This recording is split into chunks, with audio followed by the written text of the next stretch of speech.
Bonsoir à toutes et à tous et bienvenue dans ce journal. 15 août 1960, 15 août 2022, jour pour jour, la République du Congo a 62 ans d'indépendance. 62e anniversaire dont la vie des nations est très significatif qu'il importe de marquer une pierre blanche. Le 62e anniversaire de l'indépendance du Congo est célébré sous le thème « Une démocratie apaisée, un peuple au travail, un pays stable en marche vers le développement ».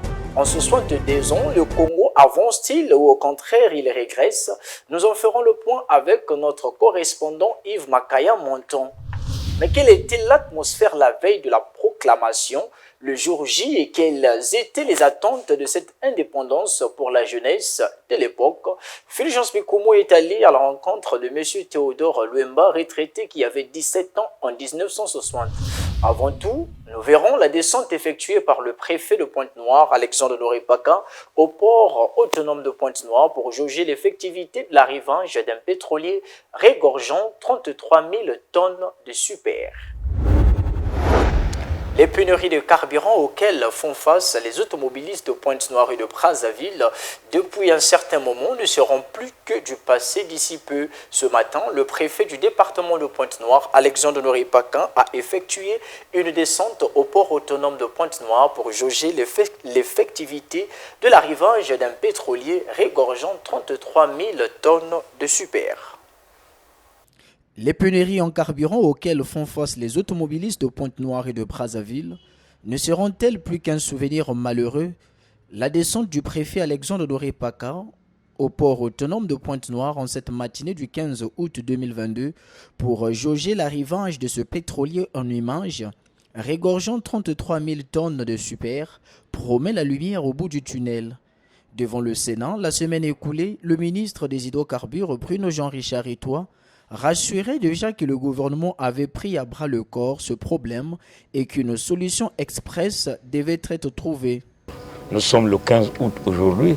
Le préfet serait certainement dans une loge à la tribune d'honneur pour voir défiler les citoyens qui commémorent le 62e anniversaire de l'indépendance de notre pays. Malheureusement, pour des raisons du plus grand nombre de populations, j'ai décidé de me retrouver ici au port pour voir arriver et débarquer les produits pétroliers parce que le spectacle désolant que ceux qui veulent tirer le pays par le bas nous ont offert n'est pas un spectacle honorable.